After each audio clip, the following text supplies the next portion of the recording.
Hello, world. So, Brian here again. We're going to do episode 3 today. This is going to be more or less an episode that compares the Big Bang Theory with Genesis 1. So, anyway, I'd like to start this episode with a little phrase that I hear frequently these days that to me really doesn't make a whole lot of sense. Follow the science. I'm sure you've heard it, I hear it all the time. These three words seem to be the mantra of those who believe that the science of man is like the know all tell all, the wisdom of the universe, so to speak. I don't believe that because I've seen how the science of man happens to change basically with the wind. So, the way I see it, if all we ever did was follow the science, we would be pretty much, we'd still believe that the world was flat. We wouldn't have any modern anything, television, radio, the internet. We wouldn't have fire. We wouldn't have the wheel. We wouldn't have pretty much anything. We wouldn't have modern medicine because everybody would be following the science. Um, what I submit to you instead, and a mantra, if you want to call it that I would find to be a better mantra than follow the science, would be question the science. By questioning the science, that is how all of our modern day things have come to pass, have come into being, is because people have questioned the existing science. So that's really kind of what I believe should be our modern day mantra. Anyway, that's just kind of getting things started. But like I said, I wanted to compare the Big Bang Theory and Genesis 1. So I'm going to do a little reading here because I want to start off with Genesis 1 in the beginning. So I'm going through uh, just the first couple of days here because I'm not getting into the creation of life yet. I'm only getting into the beginning of creation, the first couple of days. And so Genesis 1 1 through 1:10 reads, and I'm just going to count them 1, 2, 3, 4, so etc. And so Genesis 1 1. In the beginning, God created the heaven and the earth. And then 2, and the earth was without form and void, and darkness was upon the face of the deep, and the Spirit of God moved upon the face of the waters. 3, and God said, let there be light, and there was light. 4, and God saw the light, saw that it was good, and God divided the light from the darkness. 5, and God called the light day, and the darkness he called night. And the evening and the morning were the first day. This is day 1. So now we move into day 2, Genesis 1 6. And God said, let there be a firmament in the midst of the waters, and let it divide the waters from the waters.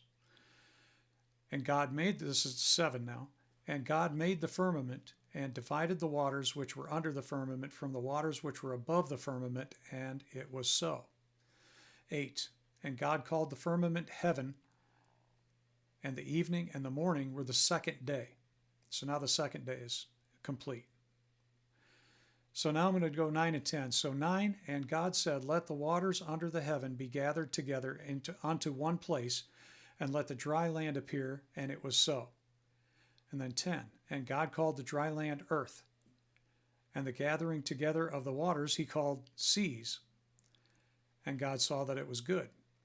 So this is like the beginning of creation, basically. The first, 2.5 days or 2+ days that God this is the creation story, okay, or part of it.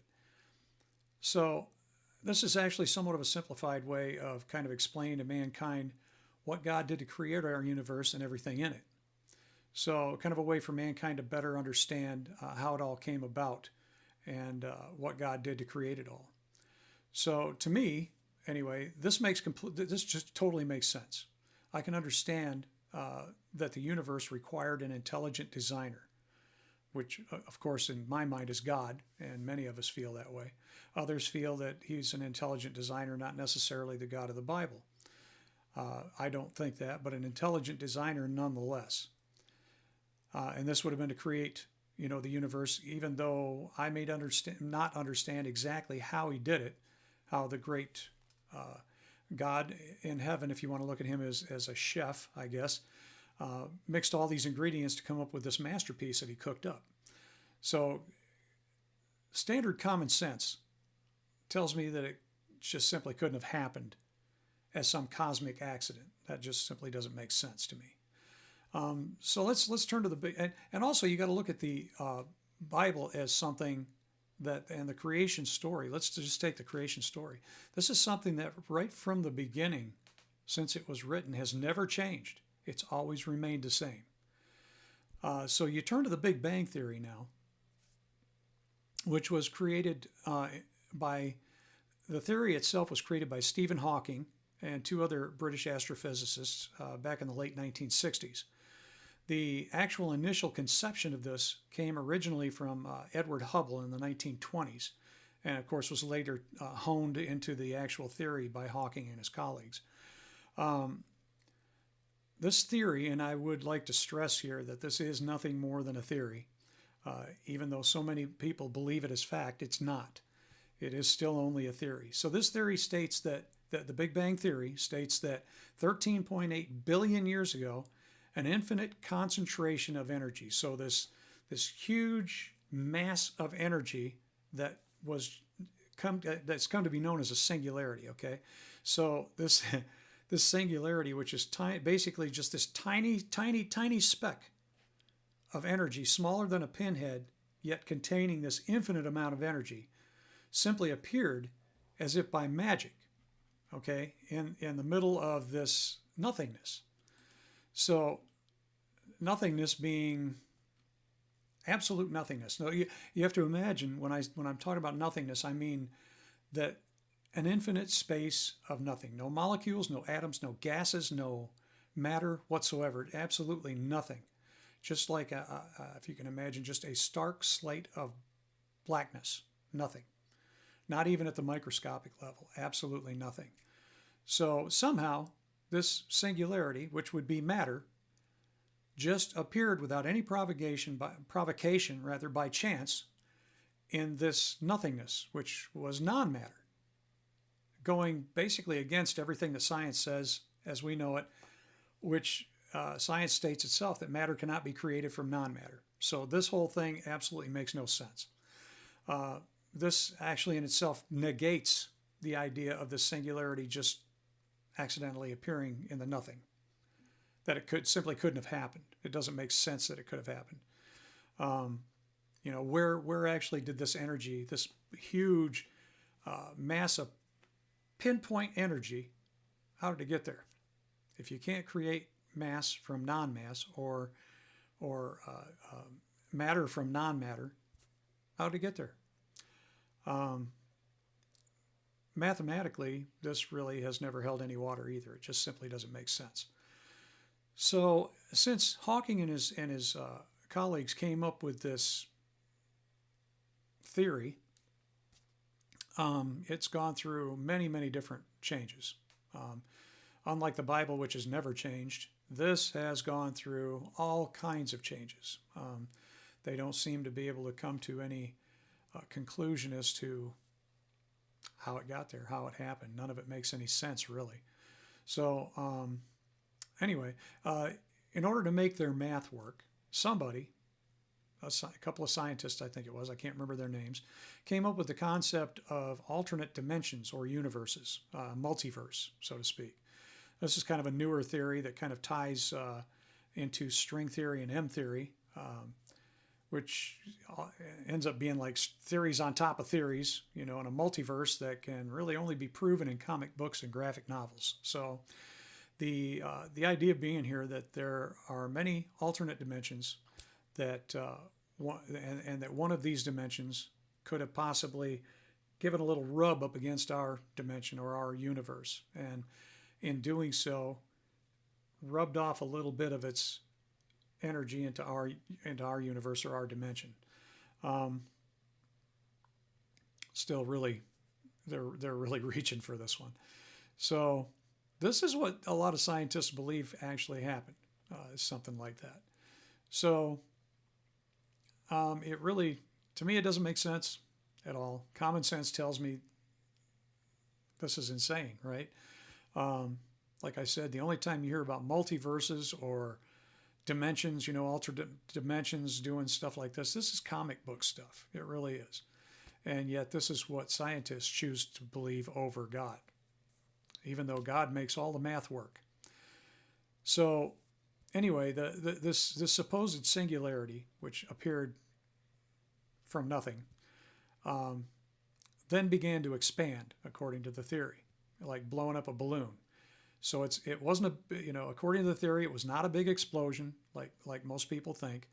The original theory actually proposed that it was a rapid expansion, like blowing up a balloon, and not an explosion. So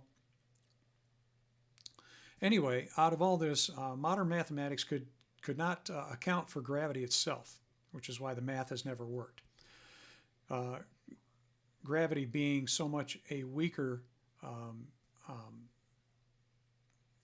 force than the other forces in the universe. So modern math just simply couldn't account for it, and then because of that, the math really never worked as to how the universe was created. At least it doesn't work without God in the equation. Let's put it that way. So once they introduced alternate dimensions, then they made their math work by introducing these alternate dimensions and having one rub off and that kind of thing. So now they were able to make their math work with the use of alternate dimensions or universes. So now they could basically assign any number of different parameters to these alternate dimensions, and they could say that these, from one other dimension or whatever, that it kind of leaked into ours. However, some of the things they don't seem to take into account are, one, that alternate dimensions would actually do more to support the existence of God than to detract from it, being that if you have alternate dimensions and they have all these different parameters, then who's to say that one of them may be the one that God comes from? I'm just throwing this out there because I don't believe it, but I think God is here with us all the time. But anyway, if for scientific alter viewpoint, if you will, let's say that God comes from one of these alternate dimensions, and that this particular dimension simply has no linear time as we know it. So the idea of living forever in spirit form would be as natural there as like growing grass here on Earth. So that's one. Two, the whole idea of alternate dimensions is being that this is what science chooses to support, is kind of, to me, a bit hypocritical. Because alternate dimensions or this multiverse or alternate universes or whatever is something they can't prove. They'll never be able to prove it. And here's the big thing about it to me, that these people always say, well, we don't believe in God because none of your five senses can detect him. You can't see him, touch him, taste him, hear him, or smell him, right? And yet you can't do any of that with any alternate dimension or universe either. So that to me seems hypocritical. You're going to believe in one thing that you cannot detect with any of your five senses, and yet you're going to say that this other thing, that this is totally believable regardless of that. It doesn't make any sense to me. So these theories that they come up with, they're based really on nothing more than educated guesses that they're spinning off as fact, even though it's not fact. It's simply just a theory, and it's one that they'll never be able to prove. They simply, while science can measure, they can measure, and to a degree they can tell you about the universe and some of its parameters and what it's made of and that kind of thing. The thing is about it is they cannot, with any degree of accuracy whatsoever, tell you anything about the history of the universe, how it was actually created. No one was there to actually see it happen. So it's all simply guesswork. That's it. You're just spinning theories, and that's all you have. So really, none of this makes any sense until you add God to the equation. So to follow the science in this case is to believe in a 0% probability. To believe that a singularity simply appeared from nothing is to believe in the least plausible scenario. You add God to the mix and it suddenly becomes 100% probability and completely plausible. So is mankind this tiny insignificant being that we are, and stuck on a planet that we seem to be doing our best to destroy? Kind of like a parasite that destroys the host. That's kind of what we are. And thereby eventually destroying itself. Are we actually so arrogant as to believe that we, as mankind, are on a level with God? That seems to be what science tries to put itself into that position, and they're not. We're not. We're not even close. So, the very fact that mankind, to me anyway, is stupid enough to be destroying the only home that it has in the entire universe tells me that we are in no way intelligent enough to place ourselves on that kind of pedestal. Not a chance. We don't belong there. In fact, Stephen Hawking himself, who was lauded as like this amazing intellect, was actually rather wishy-washy for a lot of years as to whether or not he actually believed in God. In fact, he actually even stated once that because there is a law such as gravity, the universe, and I'm quoting here, okay, because there is a law such as gravity, the universe can and will create itself from nothing. Spontaneous creation is the reason there is something rather than nothing. Why the universe exists, why we exist. It is not necessary to invoke God to light the blue torch. Let me finish this up here.